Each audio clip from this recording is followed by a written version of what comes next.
everyone, welcome back to my channel. My name is Sunny, and in today's video we are going to learn about Angular injection tokens with factory providers. So especially focusing on how to use them in standalone components. So let's start it. So let's understand what are injection tokens. Injection tokens are in Angular are used to create unique keys for dependency injection. So they are especially used when we want to inject non-class values like configuration objects, primitive values, or even functions. So with factory providers, we can dynamically generate values that we want to inject. In standalone components, we can directly configure these providers with the component. So now look on this example how it works. So first we will create an injection token using Angular injection token class. So let's look on this code. Step one, and here we will create a simple injection token called API URL. So let's move on creating a second step. Here we will be creating the factory function. So here factory function returns the value we want to inject, and in our case it will be a URL string. So this function will simply return the API URL. Now let's put it in the use in our standalone component. So here we will create a standalone component and configure the provider using our factory function. And look on this code.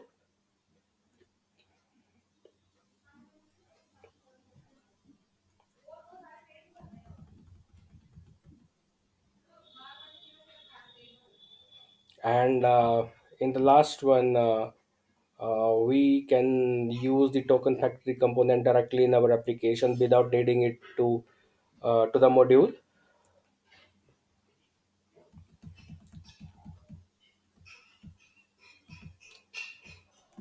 So let's do it practically then.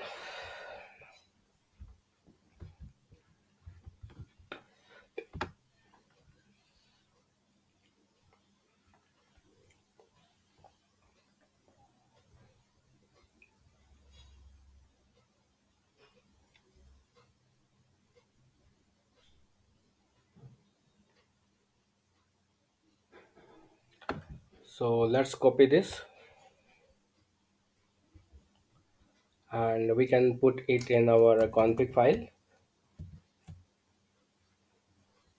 So we have already imported injection token.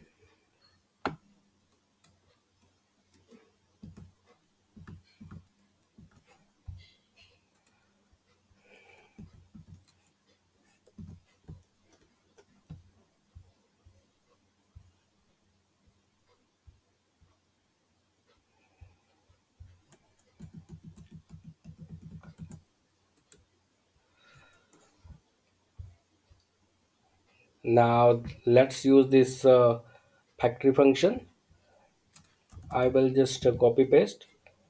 So here I'm exporting API URL factory, and inside it I'm just returning a string with this api.example.com.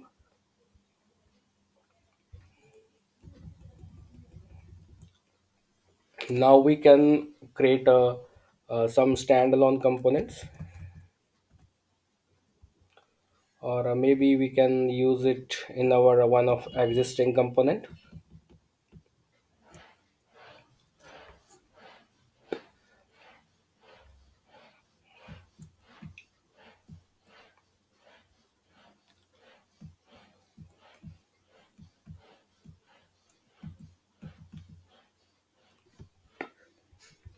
So in my case I'm going to use this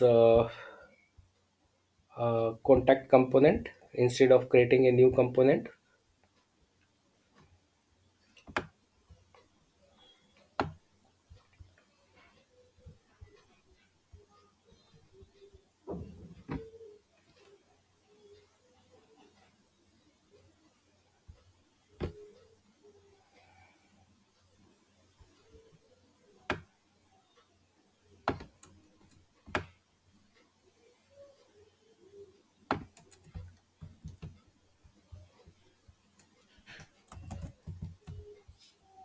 So here I need to import inject, and API URL also need to be imported from app config.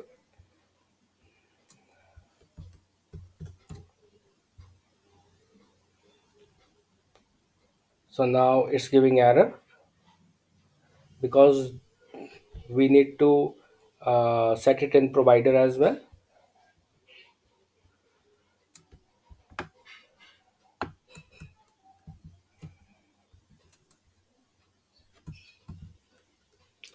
So provider API URL, and use factory here will be using this one API URL factory and this URL.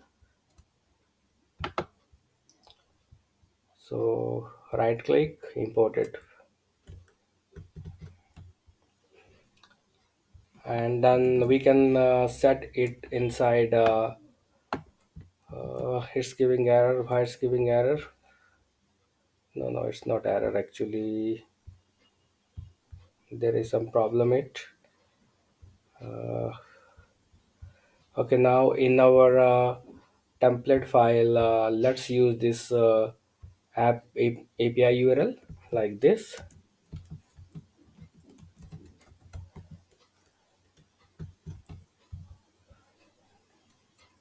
With the help of a binding, we are showing it here. So error is gone. I think it was just refreshing. So you can see API URL is this one. So API URL, let's factory example. Let's make it.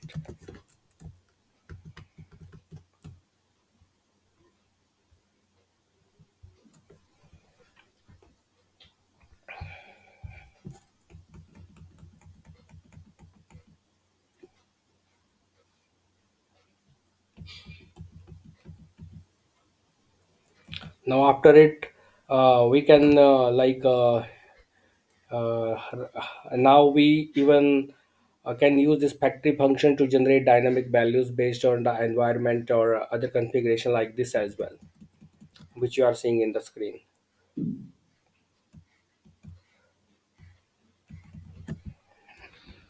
So guys, this is one of the example of using injection token factory example. So this way we injected values changes dynamically, and if you have any question, then please drop a comment. And this example which you are seeing here, we can set a dynamic API URL as well, based on the local, based on the our whether it's a local host, whether it's a production, it's a deb, we can set here. So I hope you found this tutorial to be useful and learned how to use Angular injection tokens with factory providers in standalone components. And please let me know in the components comments if you have any question or suggestion. And don't forget to like, share, and subscribe to stay updated with more Angular content. See you in next video.